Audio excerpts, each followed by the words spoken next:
ito ho, na-corner na itong si Escudero. Dahil dito, biglang natuklasan kasangkot niya si Sara Duterte para ma-dismiss ang impeachment. Ito ang sinapit. Alright, welcome back to my YouTube channel. I'm Andy's Vlog. Matindi ho ito. Itong biglang natuklasan dito ho sa namamagitan kay Sara Duterte at itong ama ng Senado Kunturingan, Senador Escudero.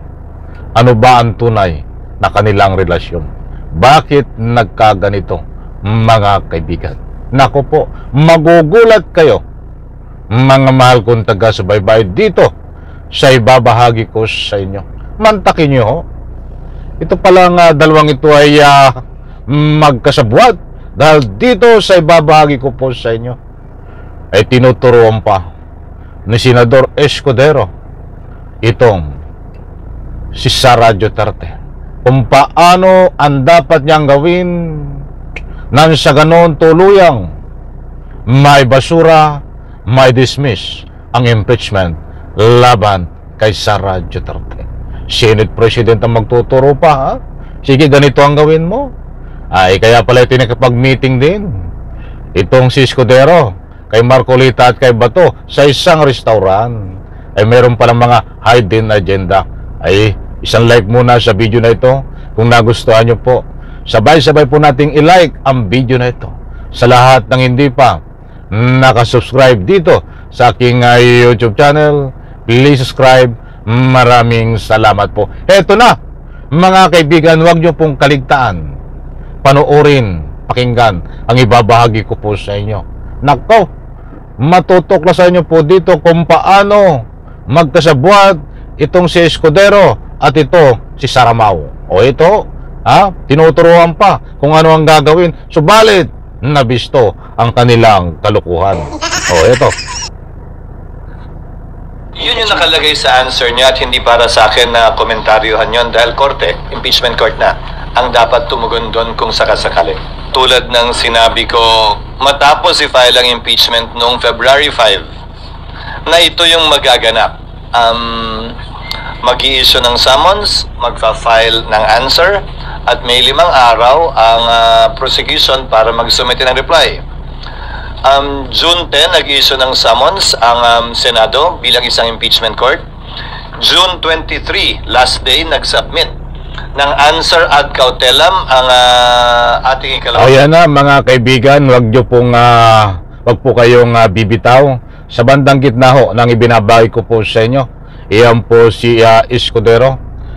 Ilang oras lang po ang nakakaraan yan. Ay dito ho ay diretsahan po natin na ika nga po itong si Escudero ay tahasan, diretsang ipinagtanggol itong si Sara Duterte. Ang sabi nga niya tanggap niya kung ano man ang aksyon, galawan ni Sara Duterte. Tanggap po ni Escudero. Ay masasabing tanggap niya, kaya nga tinatanggap niya. Magkasangkot sila di ba? Pangulo.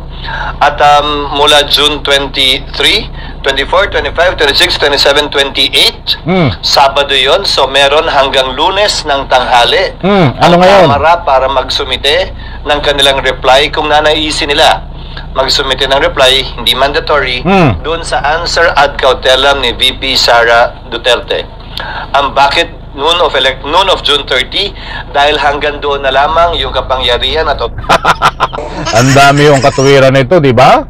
Mga kaibigan.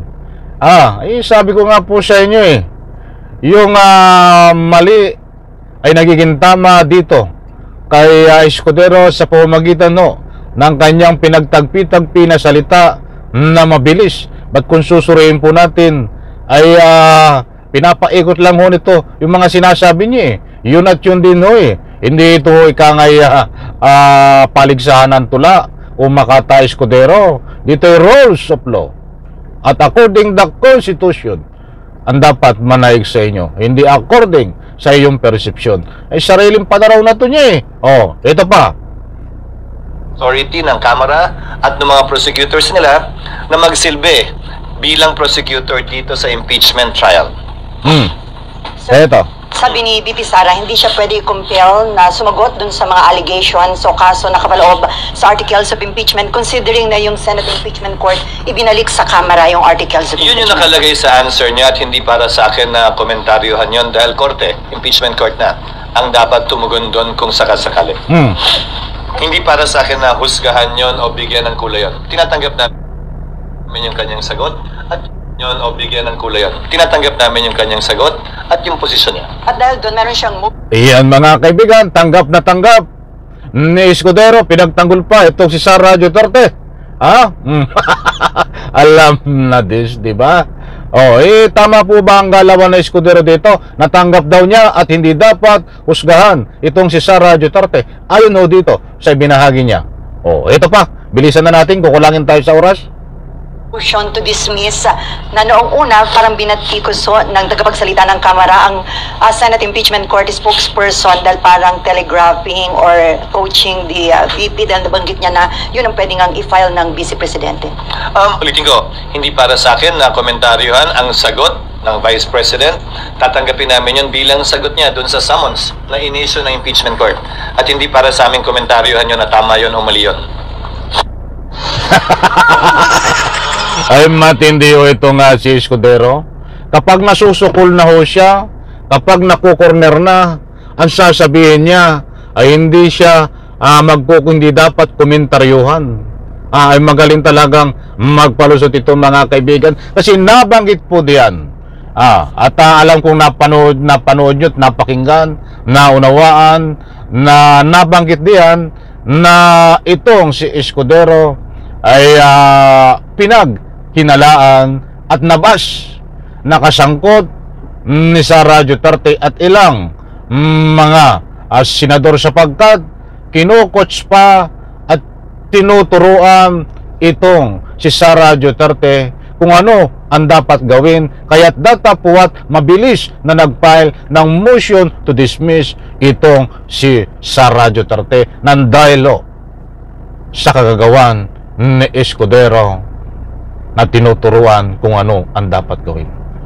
Kahit hindi po natin masisisi ang ating mga mahal na taga-subaybay kung sabihin nila na ito'y magkasangkot, mga senador, vice presidente, ginagawa ang lahat at nang sa ganon, and the end, kahit mahabang proseso ang pinagdaanan, ang the end, ay i-dismiss ang impeachment laban kay Sara Duterte.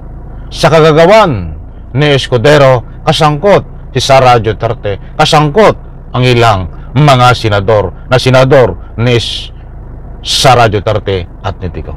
Mga kaibigan, hindi po mangyayari yan sa tulong ng inyong pag-iingay. Importanteng mahalaga ang inyong public opinion, mga mahal kong taga-subaybay. Yan ho ini-spread natin na dahil ho diyan itong may masamang balak na si Escudero, Sara Duterte at ang kanyang mga kasangkot. Ay alam ho nila na nakabantay ang taong bayan, nakamasid ng dahil po diyan. Hindi po mananaig ang kanilang masamang balak na ang layunin ho'y i-dismiss talaga ang impeachment. Subalit hindi po mangyayari yan. Sa tulong po ninyo, napakalaking tulong ho ang inyong public opinion. Napipressure po sila. Alam nila na nakabantay tayo. Mga kaibigan, abangan po natin ito kung ano ang kahihinatnan. Isang like ko sa video na ito. Maraming salamat. Pagpalain po tayo lahat. Bye-bye. Palakpakan.